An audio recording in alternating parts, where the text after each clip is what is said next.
Eu sou Cláudio Lessa, em Orlando, aqui nos Estados Unidos, achando muito interessante que os democratas esquerdoides não consigam identificar uma mulher, um criminoso, um protesto pacífico, um portador de demência, e nem mesmo consigam definir qual banheiro usar, se o masculino ou o feminino. Mas eles podem com certeza identificar rapidamente um inocente barquinho de pesca, só batendo o olho num desses. Aí, ó. E não se esqueça, eu estou de volta ao YouTube no canal CL News LLC. Se inscreva, ative o sininho, avise para todo mundo. Nós precisamos recuperar o tempo perdido. Hoje, 5 de dezembro de 2025.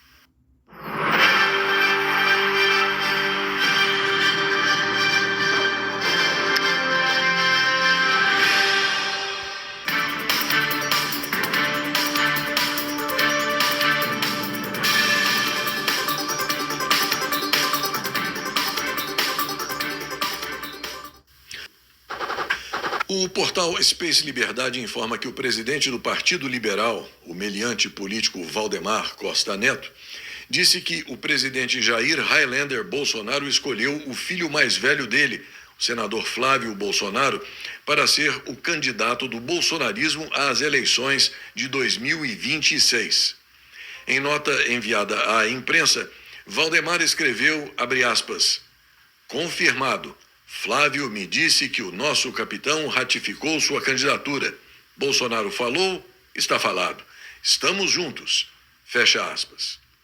Segundo se informa, Flávio esteve no Palácio dos Bandeirantes nesta semana, onde conversou com o governador de São Paulo, Tarcísio de Freitas, e o assunto chegou a ser pauta entre os dois. Logo em seguida, o próprio Flávio Bolsonaro publicou uma nota cuja íntegra é a seguinte: é com grande responsabilidade que confirmo a decisão da maior liderança política e moral do Brasil, Jair Messias Bolsonaro, de me conferir a missão de dar continuidade ao nosso projeto de nação. Eu não posso e não vou me conformar ao ver o nosso país caminhar por um tempo de instabilidade, insegurança e desânimo. Eu não vou ficar de braços cruzados enquanto vejo a esperança das famílias sendo apagada e nossa democracia sucumbindo. O nosso país vive dias difíceis em que muitos se sentem abandonados. Aposentados são roubados pelo próprio governo. Narcoterroristas dominam cidades e exploram trabalhadores. Estatais voltaram a ser saqueadas. Novos impostos não param de ser criados ou aumentados. Nossas crianças não têm expectativas de futuro. Ninguém aguenta mais. Mas eu creio em um Deus que não abandona nossa nação. Eu creio que Ele levanta pessoas e inicia novos tempos quando o povo clama por justiça. Eu creio que nenhum cativeiro é maior do que o poder de Deus para libertar. Eu me coloco diante de Deus e diante do Brasil para cumprir essa missão. E sei que Ele irá à frente, abrindo portas, derrubando muralhas e guiando cada passo dessa jornada. Que Deus abençoe o nosso povo. Que Deus abençoe o nosso Brasil.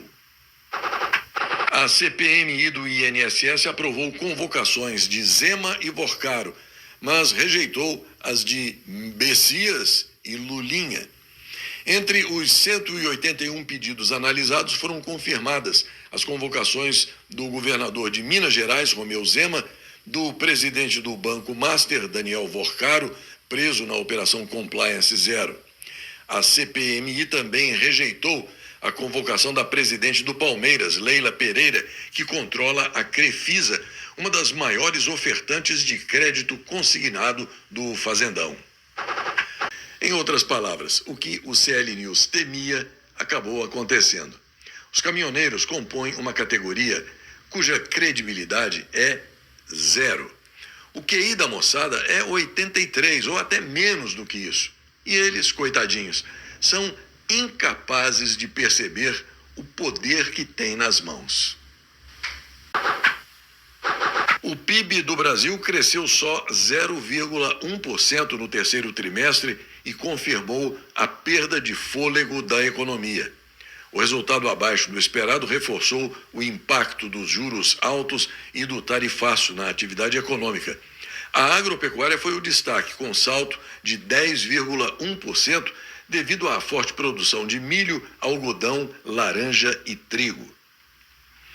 O fazendão tem grande potencial para minerais críticos, de acordo com o IPEA, o Instituto de Pesquisa Econômica Aplicada. O território detém cerca de 10% das reservas mundiais, segundo o IBRAM, o Instituto Brasileiro da Mineração. A Polícia Federal prendeu o assessor de investimentos Frederico Góes Biagi, de 53 anos, suspeito de desviar 11 milhões de reais em aplicações financeiras. Na ação, foram cumpridos 3 mandados de busca e apreensão e um mandado de prisão preventiva nas cidades de Ribeirão Preto, São Paulo e Rio de Janeiro. Segundo a Polícia Federal, se aproximar de mulheres com poder econômico fazia parte da estratégia deste assessor. Era assim que ele transformava o vínculo afetivo em negócio e, desta forma, conseguia desviar os valores. As investigações apontam que o suspeito teria se aproveitado da posição como assessor financeiro e, simultaneamente, de sócio de uma empresa criada para desviar recursos dos próprios sócios e dos demais investidores, sem o conhecimento deles. Ontem, o CL News deu a notícia de que um filho do maior ladrão da história do Brasil teria recebido mesada do careca do INSS, segundo uma testemunha. Hoje, surgiu um desdobramento deste assunto, com a informação do jornalista Joaquim Ribeiro, que depois de perguntar: mensalão para filho? Diz que, em depoimento à Polícia Federal, Edson Claro, ex-funcionário de Antônio Carlos Camilo Antunes, o careca do INSS, afirmou que Antunes pagava uma mesada mensal de R$300 mil a Fábio Luiz, o Lulinha, filho do presidente dos traficantes. Essa parte da notícia foi dada a você ontem. Hoje surge a informação de que os Estados Unidos investigam a origem dos valores e dizem que, possivelmente, eles viriam de empresas sediadas em Portugal, ligadas ao laxante Boca de Sapo. Um avião chinês inaugurou a rota mais longa do mundo, reduzindo o tempo de viagem à América do Sul. A China Eastern Airlines colocou em operação o que passa a ser considerado o voo mais longo do mundo em sentido único. A nova rota liga Xangai a Buenos Aires, com escala em Auckland, na Nova Zelândia, e marca um avanço significativo na conectividade aérea entre os dois continentes. O novo trajeto encurta em mais de 4 horas o tempo de deslocamento entre a China e a América do Sul. A panamenha Copa Airlines suspendeu os voos para a Venezuela por problemas de sinal.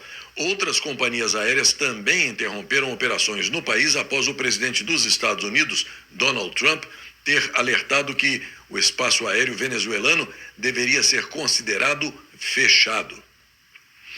O jornal The New York Times está processando o Pentágono por medida de restrição à imprensa.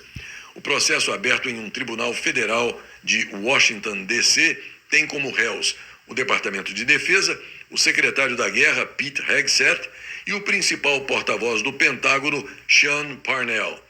A ação busca a revogação de uma nova política instituída em outubro, que levou os repórteres que cobrem o Pentágono a devolverem as credenciais de imprensa deles, em vez de aderirem às restrições. A polícia da Itália pediu os documentos de 13 marcas de luxo em uma investigação sobre supostos abusos trabalhistas nas empresas subcontratadas do setor, conforme mostram documentos judiciais. Entre as marcas estão Gucci, Dolce & Gabbana, Versace e Prada. Semana praticamente encerrada e... e mais uma coisinha.